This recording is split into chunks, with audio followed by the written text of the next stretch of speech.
Thanks, Jason, for that welcome, and good to see you all. Thanks for having us here today. It's our privilege, and we've been looking forward to this. And let's hope this technology is going to survive the day. We had some issues this morning. Okay, seeing as you're one of our supporting churches, and for some of you who don't know us, we've got a wee short video clip here that's going to just show a little bit about what we do these days, and then at the end of it you'll see why we do it. So there, we're with Ethnos New Zealand, and we're all about a thriving church for every people. And as you can imagine, that takes a ton of work, but the rewards are out of this world. When you see brothers like that, first-time believers who have never, ever in their lifetime, in the history of their language, ever heard a chance to find out how they could be saved. That excites us, and that's the reason that we continue to look for the next generation to share with them and facilitate that they too could be a part of this. I think it's pretty fair to say this morning that we all face adversity at some form, at some time in our lives, and if we look for it, there's usually opportunities for us to share Jesus during those times. When we lived in the tribe, there was one time where my friend Tukid, he ended up in the Lowlands Hospital about 3 hours away, and he'd been in there for days. He was in the ward. He had not even been had his initial examination. He was in a lot of pain, and yet during all of that, he was still sharing his faith and his trust in Jesus. We could call that opportunity in adversity, and that's the title for what I'm going to talk about this morning. In a bed opposite Tukid, there was a lowlander who was mocking him for being a tribal person and because he was sharing his faith. He said to him, "There is no God, and if there was, he doesn't care. Look at you. He's sent nobody to help you, and you'll stay here till you die, just like the rest of us." Well, it wasn't long after that conversation that I turned up to check on Tukid. And this is a hospital where no white person would ever go. You would not even put your dog there for treatment. So to this atheist, how come I was there? Well, God was at work that day, and I just happened to be the proof that God did care. God does help his people. Tukid was then able to go on to tell him that I was just one of the missionaries that lived with him and his people, and that the reason I had come was because that's what God's people do. They care about each other. And that when people know Jesus, that's the kind of things they do. Now, there's a lot more to this story, but by the end of that day, some treatment was given to Tukid that could have been done the moment he walked into the place. He was discharged, and then he was on his way home with me. Isn't that awesome? So much for staying there till he died. Opportunities and adversity are all around us as well. And so today we're going to go to Revelation chapter 3, and we're going to explore Jesus' statement to the church in Philadelphia. And I'll have the words up on the screen here. We're going to read Revelation 3, 7 to 13. To the angel of the church in Philadelphia write, "These are the words of him who is holy and true, who holds the key of David. What he opens, no one can shut, and what he shuts, no one can open. I know your deeds. See, I have placed before you an open door that no one can shut. I know that you have little strength, yet you have kept my word and have not denied my name. I will make those who are of the synagogue of Satan, who claim to be Jews, though they are not, but are liars, I will make them come and fall down at your feet and acknowledge that I have loved you. since you have kept my command to endure patiently, I will also keep you from the hour of trial that is going to come upon the whole world to test those who live on the earth. I am coming soon. Hold on to what you have, so that no one will take your crown. Him who overcomes, I will make a pillar in the temple of my God. Never again will he leave it. I will write on him the name of my God and the name of the city of my God, the New Jerusalem, which is coming down out of heaven from my God, and I will also write on him my new name. He who has an ear, let him hear what the Spirit says to the churches. Man, that is so jam-packed full with great truths. And this morning we're just going to look at this. We're going to skim it from a missions perspective, and we're going to start looking at Jesus' expectations. See, Jesus has always expected his followers to keep his word, right? So what does that mean? Well, keep here has the sense of to watch or to guard from loss or injury. It's that whole idea of keeping a close eye on what God has told us so that we walk how he intends us to walk. And the psalmist said it, 119:101, I have kept my feet from every evil path so that I might obey your word. Jesus' expectations are also that we are not denying his name. Now, the Lord's intention, and I'm sure for all of us, is that we don't want to fail like Peter when he denied that he even knew the Lord. That we would still acknowledge him when we're surrounded by ridicule or persecution, whatever adversity it is that we face, that we would always speak up when we should. See, that's the whole reason that we are saved in the first place, right? Wouldn't it have been nice to get saved and then just go straight to be with Jesus? But he's left us here for a purpose, to make him known, like he told us as he ascended to heaven. Now, if we zoom out from our text, if we overview chapter 2 and 3, we see here what Jesus expected his people to do. And here they are, to endure persecution and slander, to keep their faith, to live in perseverance of their first love. All these people were to seek spiritual richness, to guard against false teachers, to continue a life of love and service, even in the little strength that we have, to keep alert and awake to what's going on, and to watch out that wealth and comfort doesn't lead us into a lukewarm state. At all costs, have nothing to do with Satan's activity, avoid sexual immorality, and walk unsoiled by the world. Now, all of us have something in there, maybe a number of things that Jesus expects that we too should be dealing with. So the question for us this morning is, are we working on it or those things to the point where we will be those on the overcomers' side of the Lord's judgments that we find at the end of each of the letters? You know, we shouldn't expect that to be easy. By this time, most of the apostles had already been martyred for their faith. John was the last one left after a failed attempt to boil him to death in oil, and then he was exiled to the island of Patmos. Emperor Nero had come and gone.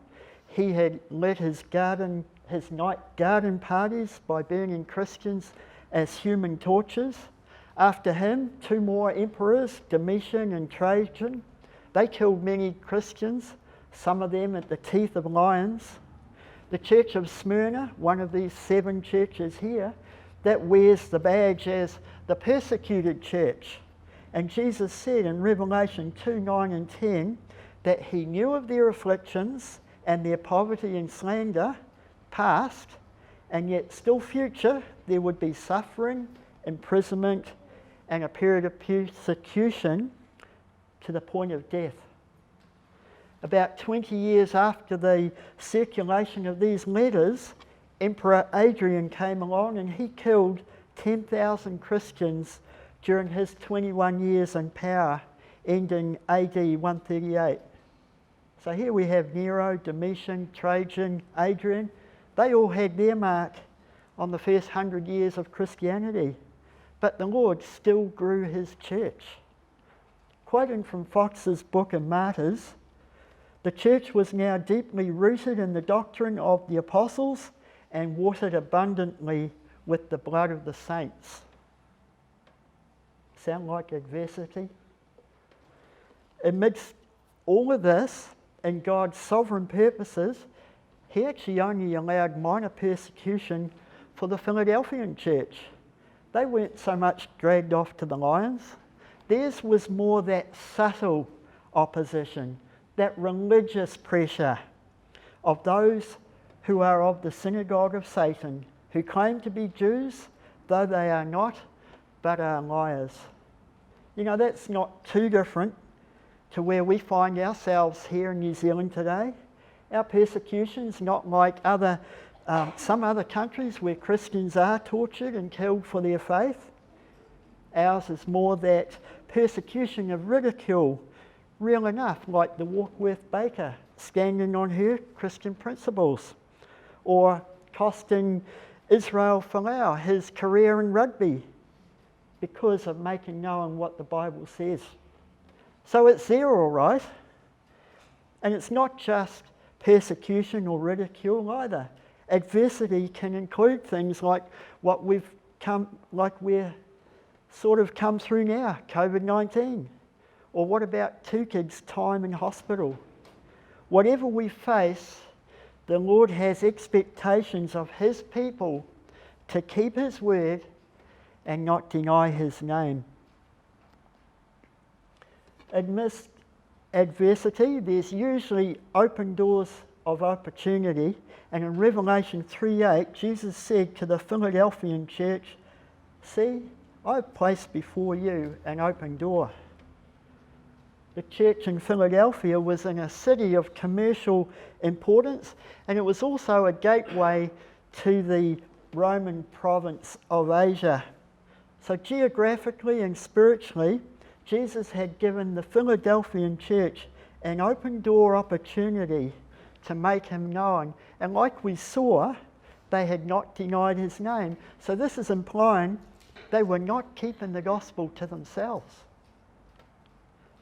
Notice too that this was an open door that no one can shut. As the Philadelphian Christians did what they could, the enemies of the cross were powerless to stop this. And that's because it was organised by Jesus himself, who holds the key of David. So what does this mean? Well, it's a reference to Isaiah 22, and like many of the Old Testament prophecies, they have the immediate in view, with also overlaying to something future, event or a person. So the immediate was in King Hezekiah's day, how God was about to place the responsibility, all the administration of the palace, onto the shoulders of his faithful servant Eliakim. He would be given the key to the house of David. So that's speaking of a full authority.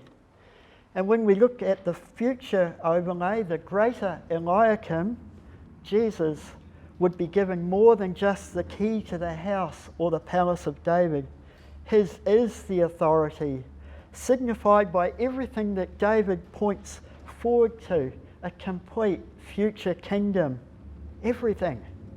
Isaiah 9:6-7 tells us the government will be on his shoulders. He will reign on David's throne and over his kingdom from that time on and forever, because as in Revelation 1:18 tells us, he is the living one. I was dead, and behold, I am alive forever and ever, and I hold the keys of death and Hades.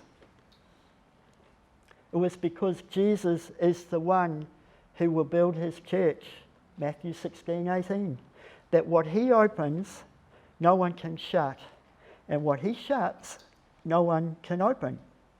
We see a great example of this with Paul in Acts 16:6-10, in what's called the Macedonian call.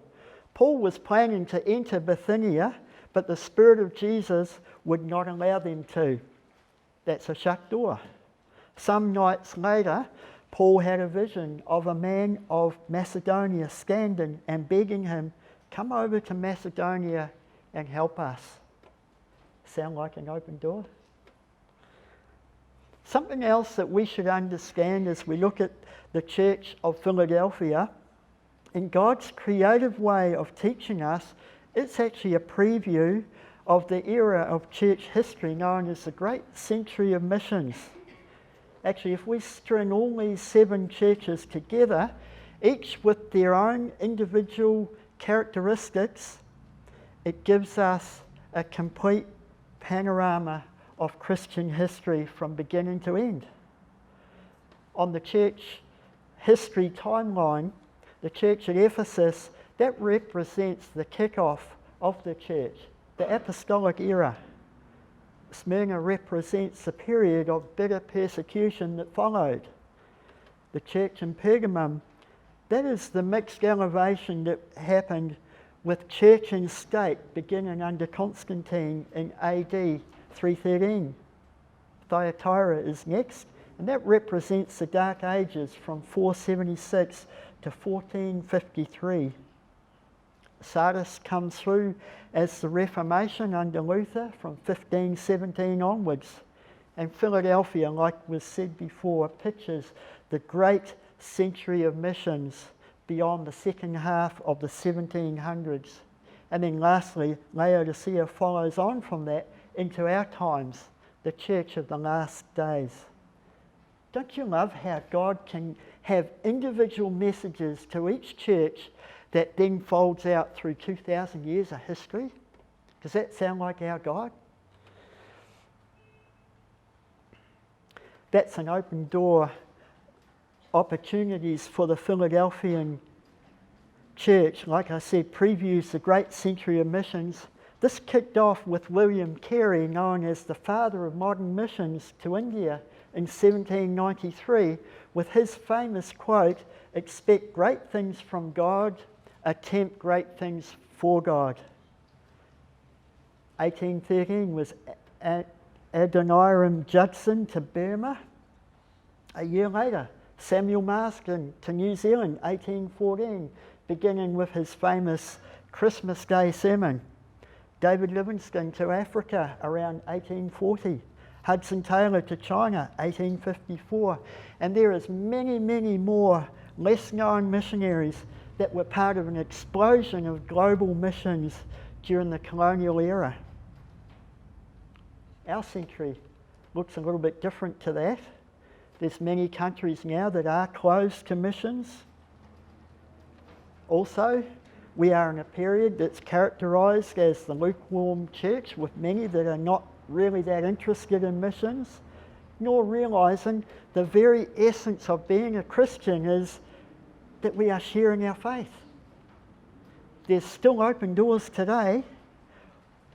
Think about it. All those around us who have lost jobs or businesses, or who are wondering if there's something more to life since COVID-19, those who, now that their world has changed, might just be a bit more open to the things of God. In overseas missions, we as Ethnos New Zealand and our partners, we see many open doors of opportunity. We see calls for help, like the man from Macedonia. We know of dozens of whole language groups who have asked our organisation for missionaries. This fine young fella here, Eric Kaisoa, is from the Pei tribe in Papua New Guinea, with a typical letter to our mission leaders asking, or begging actually, for missionaries. And here's what he said: "I'm writing again for the 7th time to ask if you will come to my village. We want someone to really come and learn our language. People are saying that you must come. I'm saying this again. I don't think you got my first 6 letters. Plenty of my letters asking for missionaries have been wasted. Eric wrote these letters for 10 years with no missionaries sent because we don't have enough people to send. And by the way, that is not a closed door. At last, in 2013, missionaries answered this call and went to this people group. In natural excitement, the first thing they wanted to do was go and find Eric and tell him that his efforts have paid off. We're here to tell you and your people God's talk, is what they were thinking. They were taken to Eric's family, and then they found out that he died 2 years before. Died without a chance to hear what we call over there as God's talk. What do we do with that? That's just one of more than 100 letters from all over Papua New Guinea that our organisation has received like that. But there is an update to this story. The mission team here has learned the language and culture to finally bring God's great redemption story, and they have now seen just 2 or 3 weeks ago the first church ever amongst the Pei people group, June 2020. That was an open door opportunity in Papua New Guinea, and it's still a country with easy open doors for missionaries and all of the practical roles that are needed in country to support that. And maybe there's someone here that the Lord would have go be a part of some of this. And maybe too, this brings us to our next point. We feel like we have little strength to do something like this, or actually to do anything that God has for us. You know, this is actually very normal. We see that was the case amongst the Philadelphian Christians. In verse 8, Jesus said, I know that you have little strength. And yet in their weakness, in whatever adversity they were facing, they were making Jesus known. We tend to look at the big guns of missions like Kerry or anybody else that we see around us in ministry and think, well, we have to be a Christian superhero. And guess who likes to plant those kinds of thoughts to keep us ineffective and silent? But God loves the little. Remember Gideon? Remember the boy's little lunch?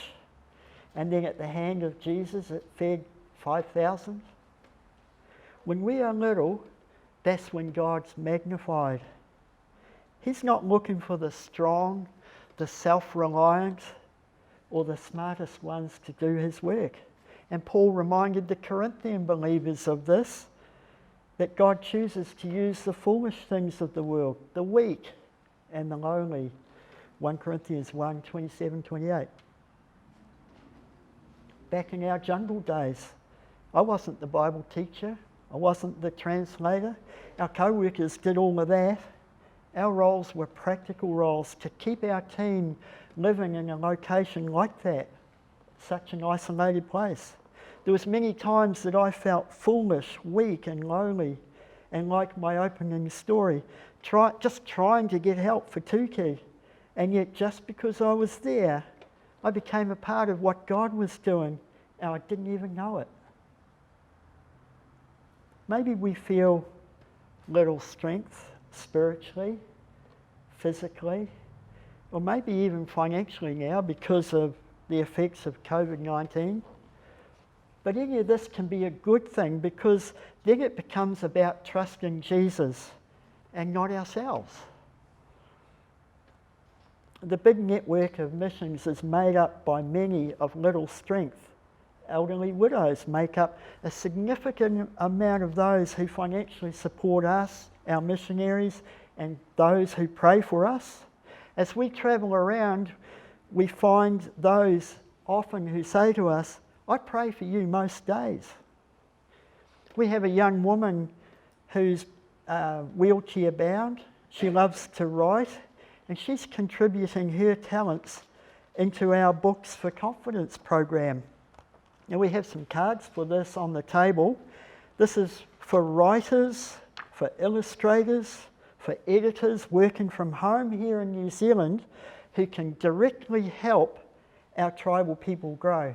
Come and ask us how on earth can we do that.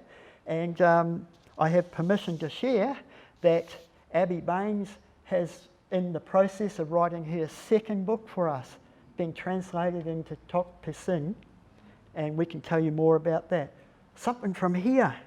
We have a solo homeschooling mum talking about this. She said, "Thanks for inviting and enabling Christians to be involved in tribal missions, even from our own home." And it's incredible how many New Zealanders we have as part of this. It's a really easy thing to do. It's a fun thing to do. Come and talk to us about this after. How about adopt a missionary?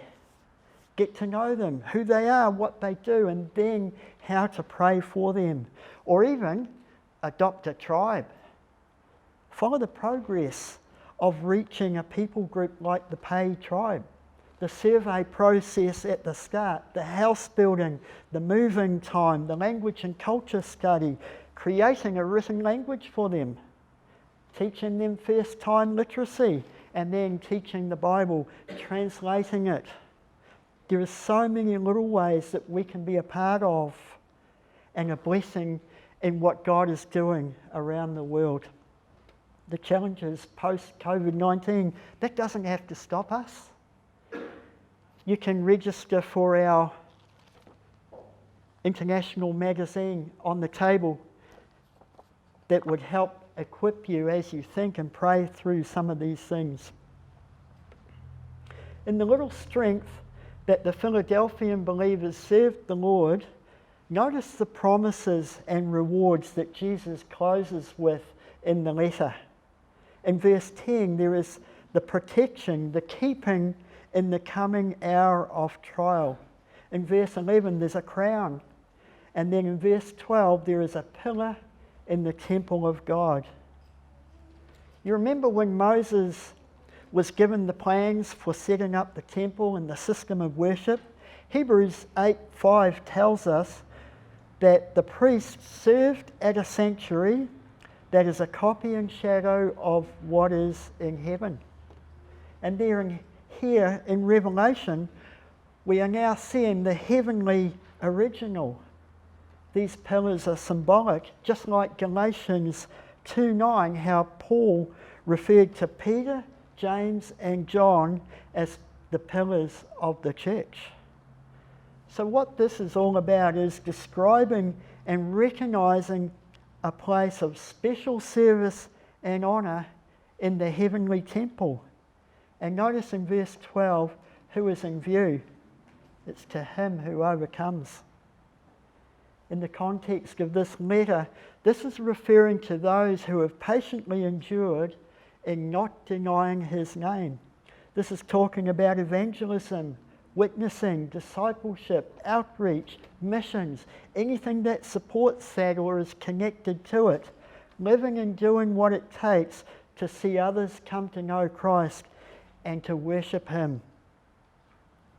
Those who have any part in this, it's no wonder that they are the ones that Jesus said, "I'll make a pillar in the temple of my God." See, they will be set right in the place that they've already been serving towards throughout their earthly lives, from a temporal weakness to a permanent strength. Let's look at the rest of the promise. Never again will he leave it, and this is the centre of where God is worshipped. I will write on him the name of my God and the name of the city of my God, the New Jerusalem, which is coming down out of heaven from my God. And I will also write on him my new name. To me, that sounds a bit like the closest place to God and a treasured ownership by Jesus. And when you think about that, isn't that the whole reason for missions? To bring others into that place? So let's wrap this up here. We've seen that adversity is not a new thing. It's often when Christianity grows the fastest. There will always be open doors of opportunity, And the expectation is that we are looking for and taking those, even if we have little strength of our own.